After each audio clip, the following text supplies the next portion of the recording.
Hello there, first grade. I'm so happy to get to be with you today. We are going to be talking about reading comprehension today. What that means is understanding what you read.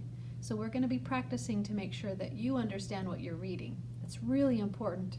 If you read it and it doesn't connect and you don't know what you read, it's not very helpful to read, right? So today our I can statements are two different ones.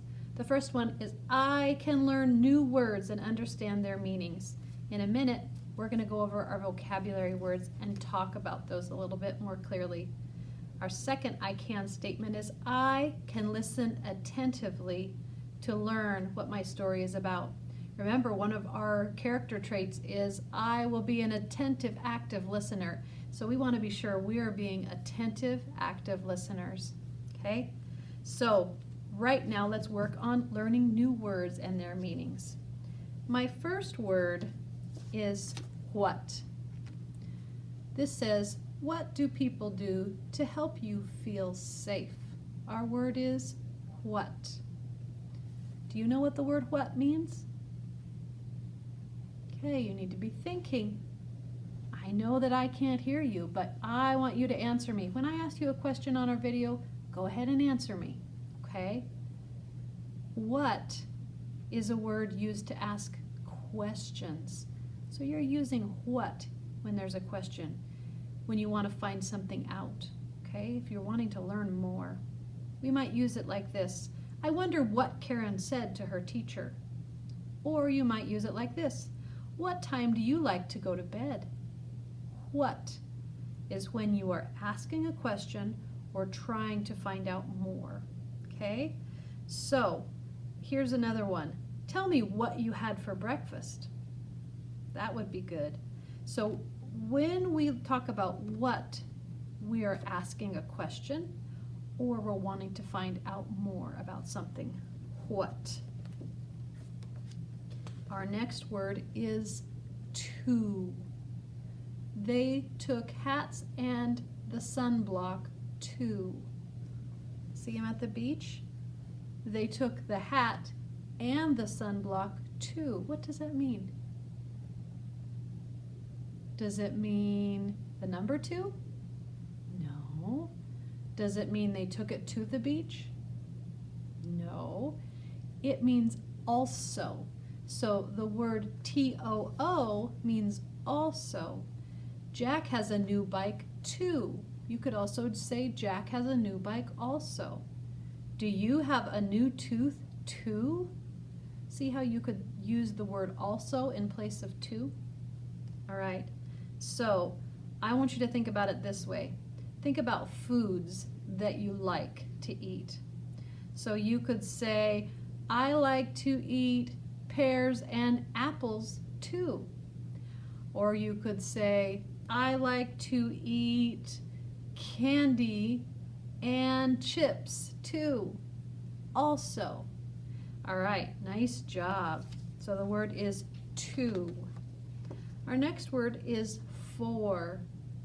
The doctor had a kind smile for Anne. So what does for mean? Here's another tricky one. Is that a number? It sounds like a number 4. 4 is a number, but there's different meanings. There's two meanings for for. For is a word that's used when something is given to someone. I have a gift for you. How do you feel when someone has a hug for you? Some people might like it, some people might not. But for is not talking about the number. This is when you have something to give to someone or something is given to you. All right, so here's a fun way for us to look at it. I made a card for Mom.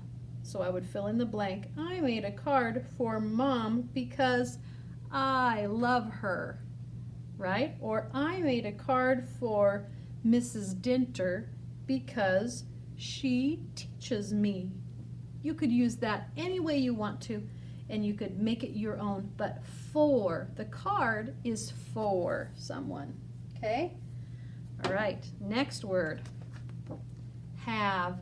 We have fun seeing the fast fire truck. Have.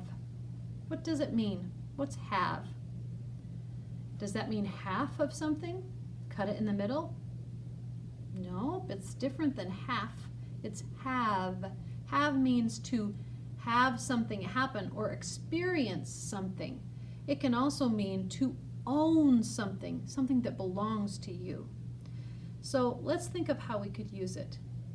Gino and Pete have fun playing the game. All right, so let's look at this. We have a chart here. This side says, have fun doing at school. This side says, do not have fun doing at school. So we could make a chart and we could write down the things we have fun doing on this side. Maybe it could be playing at recess, eating lunch, seeing our friends. Do not have fun doing at school. What could that be? Maybe having to sit still. Maybe working on a subject we don't like very much, like if whatever thing that's hard for us. Or maybe riding the bus. I don't know. Whatever the thing is you don't like to do. So have fun is something that happens, and it can be something you own. All right? Next one, this is look.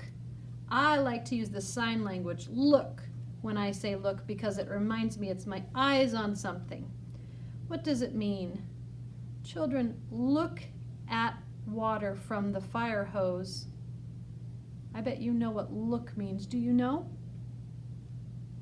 Look means to see something with your eyes. That's right. We could use it like this. Look at the picture. Look at the fire hose. When you look at clouds in the sky, what shapes do you see? So when you look, you see, right? All right, here's another way we can use this. My chart says, can you look at, and then it has some things listed. We're going to say yes or no, so you help me. Can you look at a baby? Can you look at a baby with your eyes and see them? Yes. Y for yes. How about, can you look at an idea? A thought? I don't think so. So we're going to say N for no. How about a feeling? Can you look at a feeling? I wonder about that. Sometimes you can see feelings on people's faces because our faces tell people how we're feeling. Like if I look like this, how do you think I feel? Can you see it? Sad. How about if I look like this? What do I look like? Happy. So sometimes you can see a feeling, so I'm going to say yes and no. We can't see the feeling itself that's kind of in our heart. How about a butterfly? Can you see a butterfly in the sky or on Mrs. Dinter's shirt? Can you see it with your eyes? Yes, you can. Okay. All right, we have 2 more to go. The next one is sing. Sing. The children sing at the, I'm sorry, let me try that again. The children sing with the music teacher. What does sing mean? If English is not your first language, this one might be kind of challenging. If you know Spanish, the word is cantar, to sing, right? And sing, I do not know sing in Ukrainian or Russian or Farsi or any other languages, but I do know in Spanish it's cantar, in English it's sing, and it is when you make music with your voice. So let's say I'm going to sing for you. Row, row, row your boat gently down the stream. Merrily, merrily, merrily, merrily, life is but a dream. That is when you sing, right? So sing is something you do with making music with your voice. All right. I think we did all of our, we got one more to do. Our last word is he. He walked across the street with his friends. He. What does he mean? He. He is a word for a boy or a man that can be used instead of his name. He is a good friend, or is he someone you like to play with? So that is what he is. When I'm referring or talking about a man or a boy, I would call him he. If it's a girl, I wouldn't use the word he. He is only for a boy or a man. All right, nice job.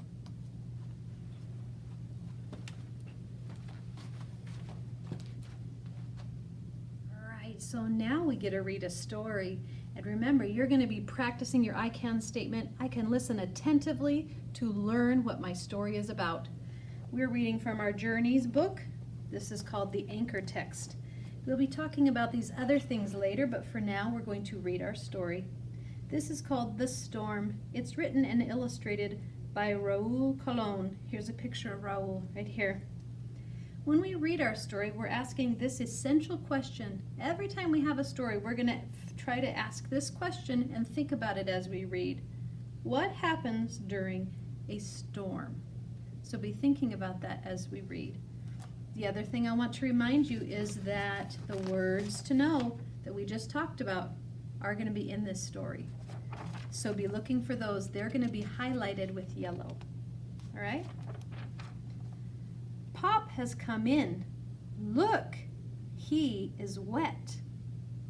Tim and Rip ran to him. Look at the pictures that go with the story. They're telling you part of the story. The picture and the words together.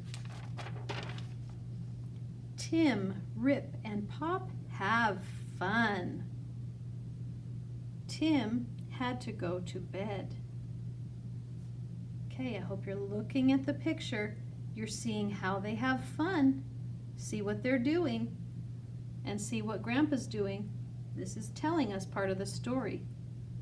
Part of the story is in the words called the text. Part of the story is in the pictures.